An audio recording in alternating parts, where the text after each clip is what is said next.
So we're here in Bob Rottenberg's office. It's February 5th, 2003.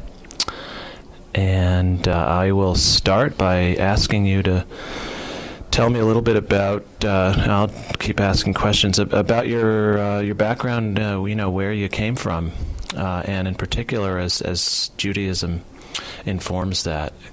So parents, grandparents, ancestry, that kind of thing. Well, I grew up in New York City in the west side of Manhattan. My parents were members of the first Reconstructionist synagogue in New York. So I grew up looking at and listening to Mordechai Kaplan, the founder of the Reconstructionist movement. And I always used to believe that if, in fact, there was a God, that God would have looked like and sounded like Mordechai Kaplan, even though Kaplan insisted that there was no such thing as a personified God. My grandfather, my father's father, my grandfather Marcus, was really my spiritual link, to the point where my parents were not planning on sending my brother and me to a Hebrew school, and my grandparents said, you have to give them this opportunity and then let them decide for themselves. So they did, and so I grew up in that synagogue in New York, and did some. This was I grew up in the 50s, late 50s and early 60s, and went through the trauma of all the events around the Vietnam War, all the questioning of really of everything about our system of government, our system of economics, even our systems of religions, and found myself experimenting with other paths just to see what they were like, and ultimately came back around to the synagogue again, the same synagogue, years later. And one day the rabbi who there at the time, his name was Alan Miller, issued a challenge to the people in the synagogue that day to get a sense of what the Jewish year was like. By coming to shul as often as possible, to really get a feeling for the ebbs and the flows of the Jewish year, the cycles of the holidays and so on. And so I did that, and it was very powerful, very effective, and also very enlightening in the sense of helping me to realize that Judaism is really a land-based religion. And that to practice Judaism in the middle of a city is possible, but difficult, just in the sense of the ebb and the flow of the yearly cycle. One of the nice things about being in a city is that there are a lot of other Jews around, so you can always find people to daven with and to celebrate holidays with and to do that kind of stuff with. But I just started realizing that to really get a feel of what it's like to be Jewish, you have to be outside. You have to have access to the outside, and you have to be able to watch things grow and watch things change and watch things die and watch things be born, which is very difficult in a city. Not impossible, but difficult. Early in the summer of 1974, I found myself at a yoga retreat in Newport, Rhode Island with Swami Satchidananda. 10 days of silence and meditation and chanting and discourse and so on. And at the end of that retreat, I had the summer free, and I was planning on spending the summer just traveling around visiting people. And the first friends that I wanted to visit were in Bennington, Vermont. And I got a ride after that retreat with the 3 people who lived in Coleraine. And it was after 10 days of having absolutely no no conversation, no real communication with anybody else. And we had a long car right from there to here, and we're just talk. And they said, boy, this is a really beautiful area around here. There's a lot of neat things going on. You should hang around. So that was 1974, June of 1974, and here it is, February of 2003, and I'm still here. So basically, I never left. And that summer, I discovered, I found everything that I had ever been looking for here, and I didn't realize I was looking for. So why leave? And one of the things that I discovered that summer, that these three people were all Jewish. They were living in a house in Coleraine with a couple of other Jews. The first Friday that I was there, I said, "Hey, it's Friday. It's Shabbos coming. I'll bake a challah. Let's do a Shabbos thing."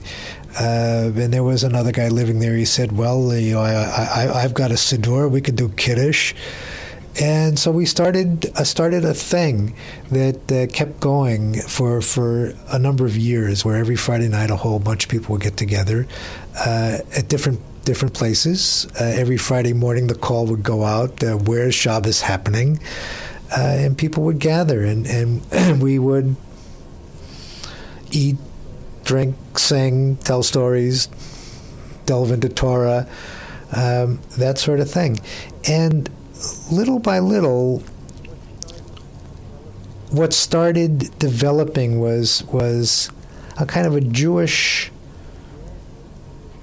awareness, a Jewish resurgence for many people. I mean, people would walk in there on a Friday night and they just start crying. They'd say, I haven't seen anything like this in years, since I was a kid. And it was amazing. And what did it take? It took a couple of people to say, let's do Shabbos together. And somebody said to me, my kid's about ready, time for bar mitzvah. Oh, and the rabbi in the synagogue in Greenfield at that time routinely threw people out. There was something very, very strange about that man. He had no ability to think outside the box. And he was, I think, very threatened by anything that was the least bit what I would call creative in Judaism. Was this? I'm venturing a guess here. Was this also maybe a little bit of his perception, anyway, of a kind of a counterculture? Oh, absolutely. As opposed to, yeah. Absolutely, yeah. Absolutely. In fact, once several of us actually went to synagogue on it was Purim, so we came down, for the Megillah. Figured this would be a good time, and after the Megillah, said, what's going on out there? I've heard there's stuff going on. And I said, well, we get together every Friday night and we light candles and we drink wine and we eat challah and we sing songs and he was incredibly threatened by that. He actually said to me, he said, wine and bread. He said, that's Christian. That's not Jewish. I said, well, I guess we have nothing to talk about. And left, and didn't go back there until he had left, and a new rabbi, Louis Reiser, showed up. He probably came the late 70s, I guess, late 70s, early 80s, and he was far more receptive to and less threatened by what you might call the counterculture of Judaism. And by that time, what was going on in the hills had really developed a lot more. We had been doing bar mitzvahs. People just would call me up and say, "Look, my son, my daughter, can we do this?" And I'd say, "Sure." And we put something together, and just started doing ritual weddings. Bar mitzvahs. I even did a circumcision once. I didn't do the cutting, but a doctor and I got together. We did. It's amazing the kinds of things that you can do. where people, where the life, the spirit is there, and people not wanting to get it bogged down inside a building, especially inside a building that was not receptive, or an institution that was not receptive to fresh air. Which kind of brings us back to the whole thing of Judaism is a place-based religion. What I started, it started becoming clearer and clearer to me as I was here and as I was living in a very rural setting, that Judaism started coming alive. And there's a tremendous price that we pay here in this kind of spiritual backwater of Western Massachusetts, that there's a very high spiritual awareness in the hills.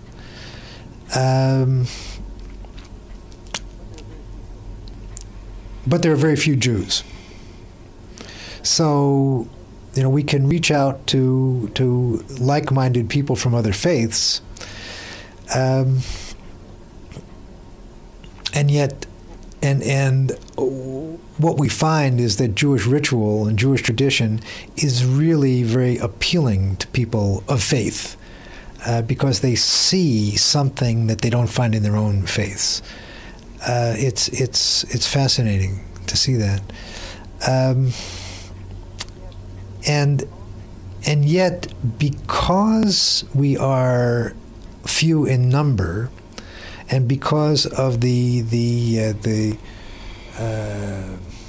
geographic, logistical kinds of challenges of living in these small towns, it's not that easy to congregate in any kind of ongoing, meaningful way. So that's the challenge that we face, and you find around here Jews who are very committed to living a Jewish life that is frequently not necessarily tied into synagogue life, to institutional life. And that's somewhat of a paradox and somewhat of a challenge to the organized part of Judaism. It's an ongoing challenge, and I really don't know, how to attack that, in any creative way. Something that I want to go back to that yoga retreat, it's almost 30 years ago now. In that retreat, many of the people there were moving towards taking initiation from Swami Satchidananda. At the end of the retreat, he did a beautiful ritual of initiation. I found myself toying with the mantras that I was using were Jewish phrases. I would find myself just drawing Jewish, Jewish stars and things like this. And as the time progressed, it became clearer and clearer to me that I was Jewish, and that my path was a Jewish path, and that while there was really nothing wrong with Swami Satchidananda's path, it wasn't mine. And his kind of motto was, truth is one, paths are many. And that really came through to me. He said, okay, I've got my path, he has his path, you have your path, that sort of thing. And I said to myself, why learn another language? I've got a language. Why learn another set of rituals? I've got a set of rituals. Why, And I came out of there, far from wanting to take initiation from Swami Satchidananda. I came out of there with the resolve that I wanted to go to rabbinical school. So I wound up here. and there's no rabbinical school, within easy reach. The only one that I would have considered going to would have been the Reconstructionist school in Philadelphia, and I didn't want to be in Philadelphia, so that really got put on hold, and came back to life 25 years later, or less actually, when I found myself involved in the synagogue here. And taking on a more and more of a role of a ritual leadership role, ultimately becoming the spiritual leader in 1998, I guess it was, something like that.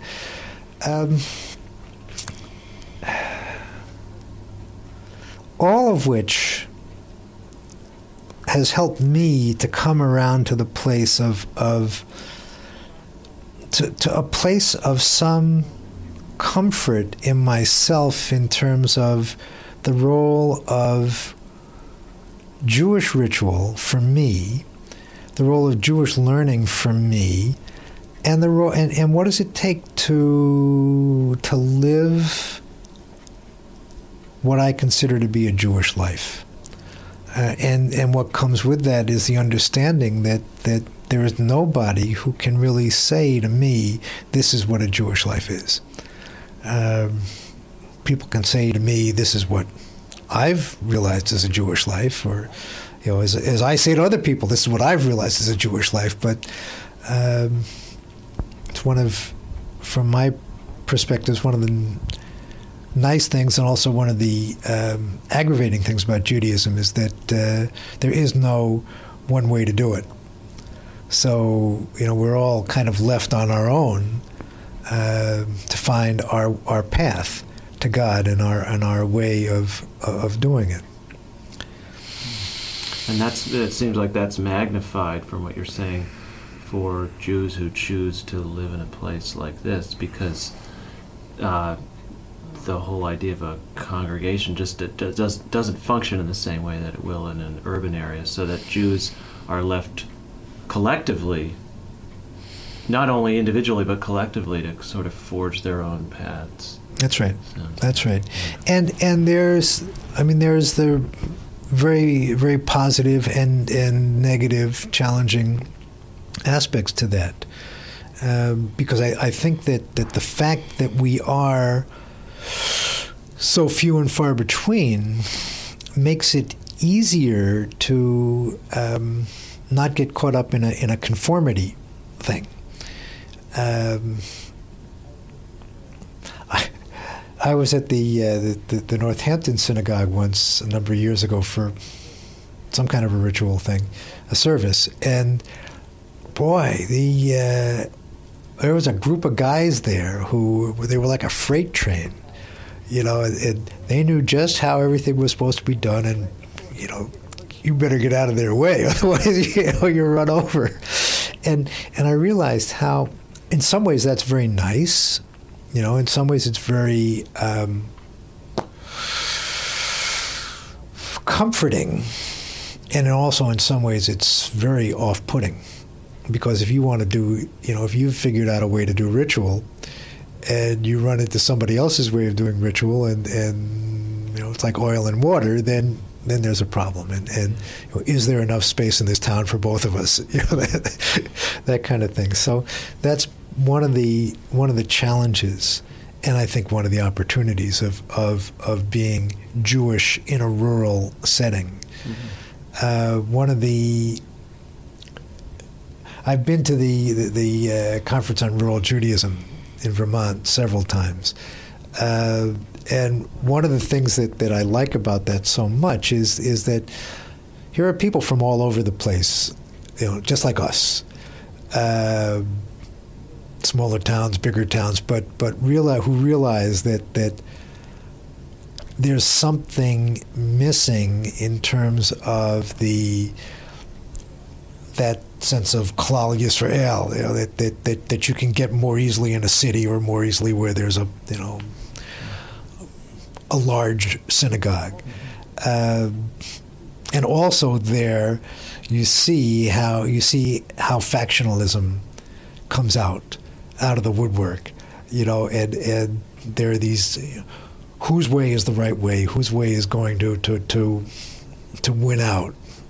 How are we going to do things? Whose minchag do we honor, and that kind of stuff.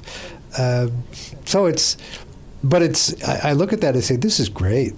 This is a great opportunity for people who otherwise don't have a whole lot of contact with large numbers of other Jews to get together and then go get energized and or frustrated or aggravated or whatever, then go back and go wherever they come from and go back to doing what they're doing, hopefully with a new and clearer focus on why they're there, and maybe with some new ideas and new inspiration and that kind of thing.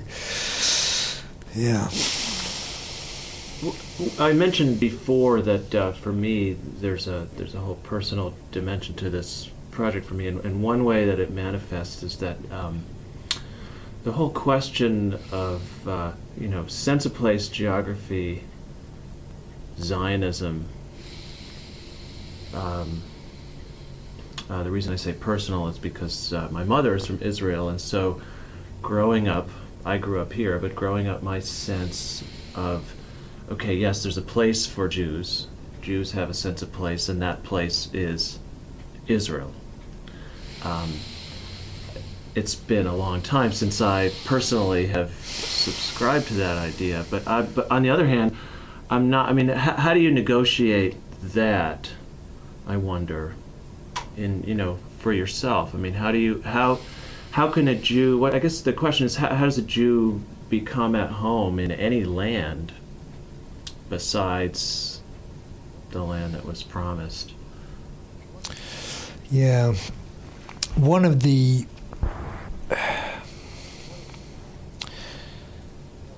challenges and one of the perhaps blessings that I got from growing up with Mordechai Kaplan was the ability to see Torah as metaphor. I grew up being told that basically none of this stuff really happened, or if it really happened, well, who knows how it really happened, that sort of thing. And, Kaplan was very clear. He said Moses did not go up on Mount Sinai and talk to God for 40 days and come down with 2 tablets of stone. That did not happen, so forget about it, and so you're left with, okay, gulp, now what, right? And ever since then, it has become clearer and clearer and clearer to me that the Torah is metaphor. And Mashiach is not a human being. Mashiach is a redemptive state of mind, that sort of thing. Promised land that's promised to us is not real estate. Can't be real estate. Is a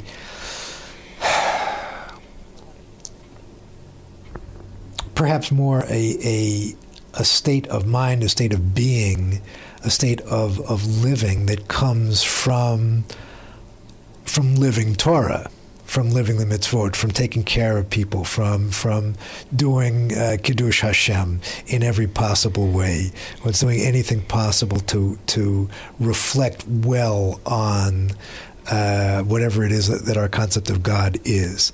You can't make God more or less, but you can reflect well. If we are created in God's image, then everything that we do reflects back to God, as well as God reflecting to us. So, yeah, it's interesting to hear this coming from this Reconstructionist context. A month or so ago, I was visiting, interviewing Rabbi Edelman from the Chabad House at UMass, and as you've probably heard, they're getting started on this organic farm and so on. So I asked him a similar question. He said, "Well, the Lubavitcher Rebbe, I guess this would be Schneerson, counseled all of us to make Israel where you are." Yeah. Yeah. So it's really the same, coming from opposite ends of the theological spectrum of Judaism, the same idea. Yeah. Israel is, you know, the way people say that the Orthodox are the ones who really anchor the religion, and that it's the Orthodox. You know, thank God for the Orthodox because they allow the rest of us to do our thing. You know. So, which raises the question: if there were no Orthodox, would the rest of us really be able to be Jewish, right? So, you apply that same kind of thinking to Israel. You know, Israel, in a lot of ways, anchors Judaism. The concept of a land that is just, you know, where our forebears walked, and where they made all their mistakes and where they had all their triumphs, and you know, where all the stories are located, whether they happened or not. That's where the stories are located. So that's in our collective psyche. If the state of Israel did not exist now, those stories would still exist, and that place would still perhaps be there. You know, it might be like, well, you know, thinking in terms of the way farmland around here gets routinely plowed under to build a Walmart, you know, that sort of thing. The same kind of stuff is happening in Israel, and you know, maybe there's a little bit more consciousness about we've got to protect the historical, you know, the historical places, but they're trying to build a country, you know, and it's a political situation and all that. So if the State of Israel had not been created in 1948, would we be as secure here doing what we're doing as Jews? I don't know. But I in some ways, I think it is like the Orthodox, giving us the freedom to do what we need to do. I hope that the State of Israel can continue in existence. I hope that it can get its political act together so that it can live in peace with its neighbors. And really beyond that, it's not my issue. I'm not there. And I can't, I wouldn't have the chutzpah to tell them how to run their lives, just as I would hope that they wouldn't have the chutzpah to tell me how to run my life.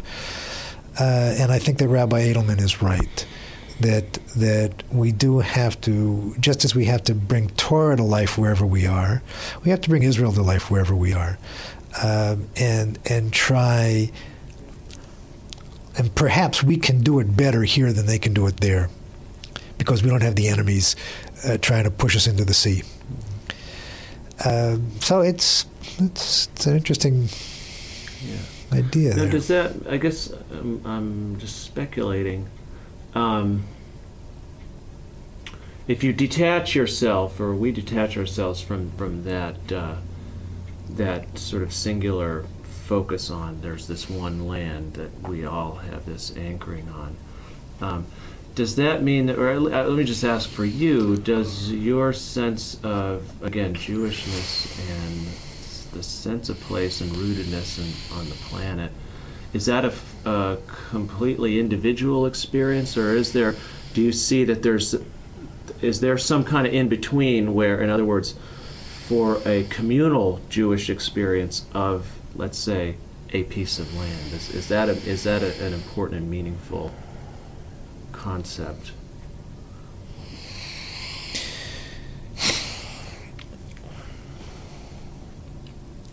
I think the Jewish community is very important. My grandfather once said to me that it's very difficult to be a Jew alone.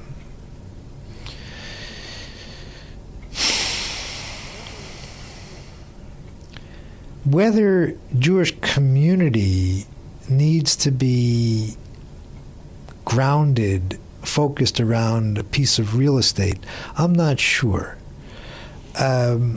I think that Rabbi Edelman's experiment will be very telling along these lines. I mean, I look at that and I say, boy, good luck. Here are all these people coming up from the city, and I mean, I've seen it here. Over the course of 30 years, people coming up from the city, and they last a year or two. Because all of a sudden they realize, my God, there's no this, there's no that, there's these things, there's that thing, there's bugs, right? And it's not that easy. And boy, if they could pull it off, it'd be great. But I mean, intentional community is a very difficult thing. I've been involved in a number of intentional communities, and it's very, very difficult. And it gets co-opted by agendas fairly easily, and people lose their individuality fairly easily. And my sense of Judaism is that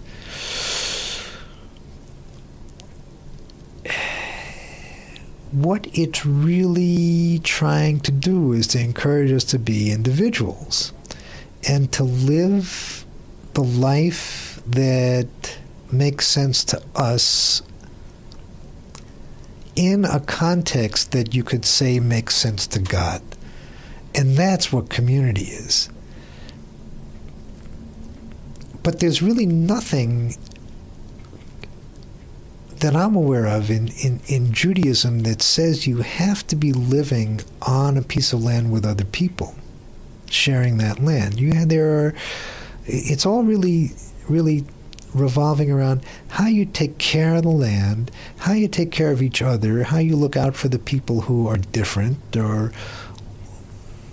don't have as much as you do, and that sort of thing. But we're not commanded to be Essenes. We're not commanded to live in community like that. We're commanded to pay attention to what we're doing and to look out for the welfare of our neighbors and for the welfare of our enemies even, and for the welfare of the land. It's almost like that's the primary responsibility. All that stuff in Torah, in Deuteronomy, that says, if you take care of each other, then the land will provide for you, and if you don't, then the land will spit you out. So yeah, we're supposed to be land-based, but the price for being land-based is to take care of each other.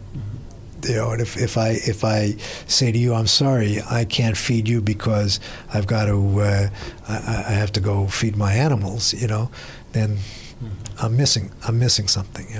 If I can't take care of you in your moment of need, then I've missed out on something. But I don't have to have you live with me all the time.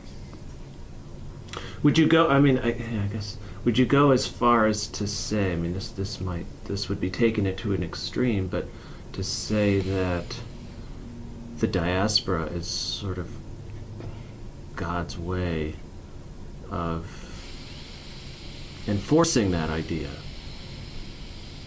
You know what I mean? That idea of look after each other, look after yourself, know what you're doing, don't be too attached to this piece of land, which after all was just a metaphor anyway.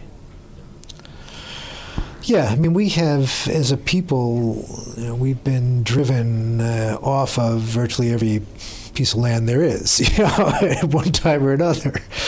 And I think that that's a very clear message. Don't be too attached. Be here now. Pay attention to what the need is for today, and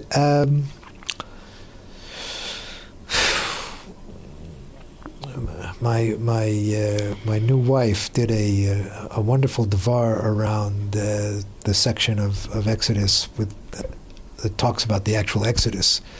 When God says, "Be ready," in the middle of the night, you're going to get up and go.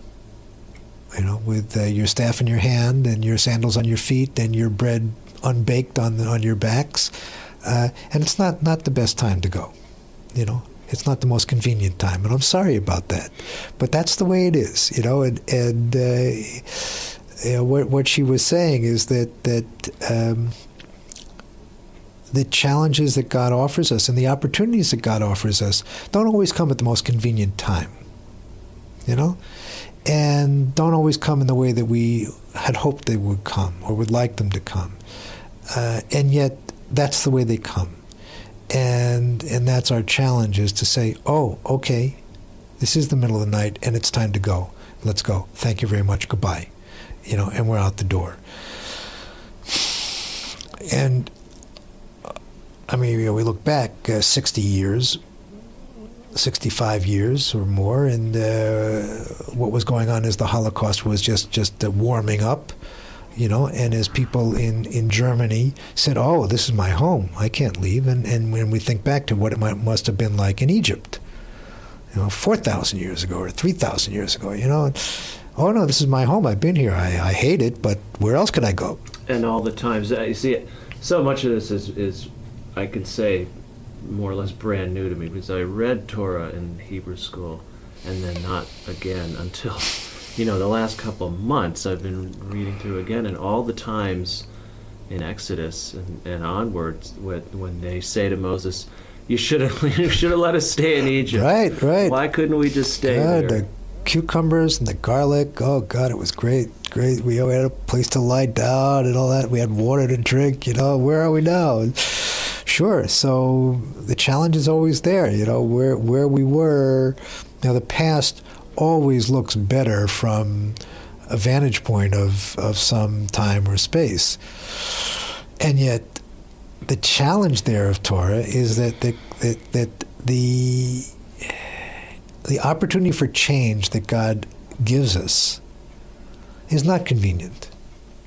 If it's convenient, well, that's nice, but I'm not sure that it's really coming from God. It's sometimes perplexing like that. But is our presence in the diaspora a message from God as such that to pay attention to where we are? It very well could be. Especially when we look at what's going on in Israel, where is Torah in Israel?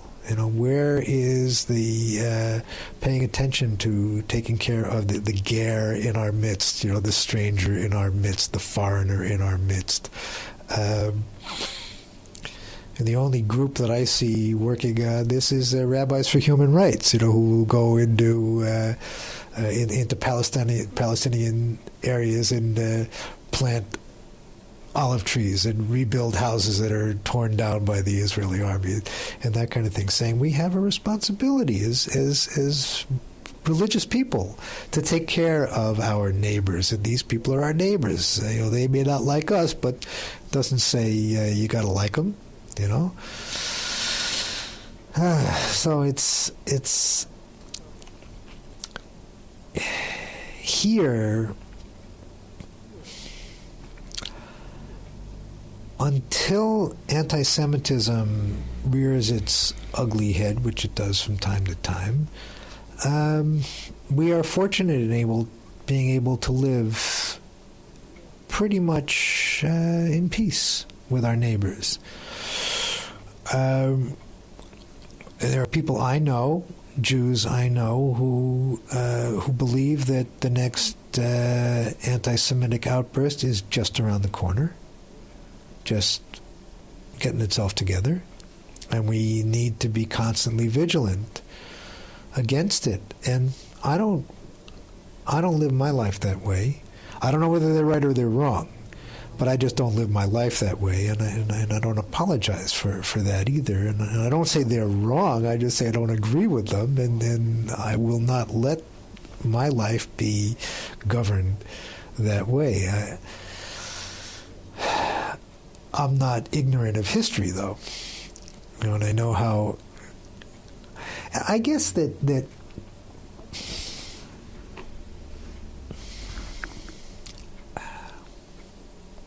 this question of a sense of place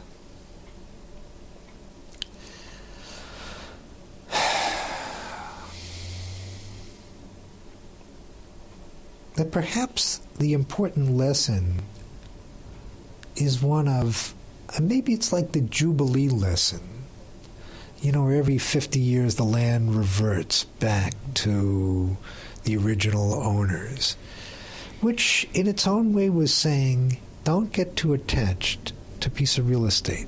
Do your work. Do what you have to do. Take care. We're stewards of the land. We're not owners of the land. So perhaps the message to us is, again, to be here now. That pray for there's that line somewhere about pray for the well-being of the leader of the community in which you live. Pray for George Bush, as difficult as that may be, because he needs our help. I'm not sure we need his help, but he needs our help, right? And the time will come when it will be time to move on from here, and maybe that won't happen for hundreds of years. Maybe it won't happen for thousands of years.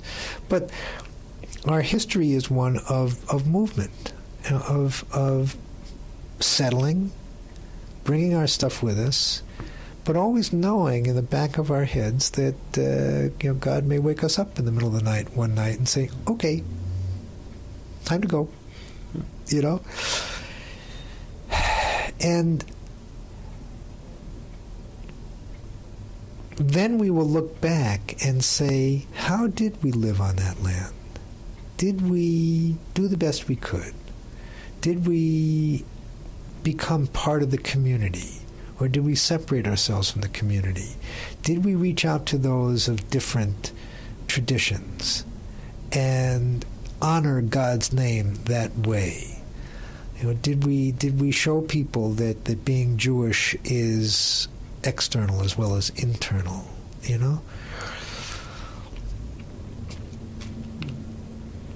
One of the another thing that I've been giving thought to, I guess it's because I've done a lot of previous work just in the sense of place as it applies in rural New England in general. And you just mentioned something about, to what extent did we reach out to the community that we were a part of. People have talked for a long, long time, for a couple hundred years at least, about what it means to be Jewish and American simultaneously. But not a whole lot of attention, I don't think, goes into the question, what does it mean to be Jewish and live in New England? And so I wonder if you have any thoughts about that, having, you've been living here, as you say, for about 30 years. How does your sense of Jewishness mesh with your sense of yourself as a rural New Englander, as you've come to know your neighbors in Coleraine? What's been fascinating to me is that over the years, as I have allowed my Jewishness to become more and more public, which I didn't always. But as I became more and more involved in the synagogue, and my name started being associated more publicly with Jewish life, Jewish ritual, what I've noticed is that people give me that space and almost expect it, and like I'll walk into a place around Christmas time, and I see people do their if they know me, we'll start the automatic Merry Christmas, or you've done your shopping yet, or that kind of thing, and then they'll stop. They'll say, well, how's your season going? Or something like that. And perhaps it's the circles that I navigate through, where there are people with perhaps a slightly higher level of awareness, consciousness, that kind of thing, openness. But I've found that there, around here, there is a greater receptivity to other paths, and that the more I do it, the more receptive people seem to be. It's fascinating to me. I mean, I've had groups from other churches come to talk about Judaism, and one of the ministers once said to me afterwards, he said it was a great session we had. The only problem is that everybody wants to become Jewish now, you know. So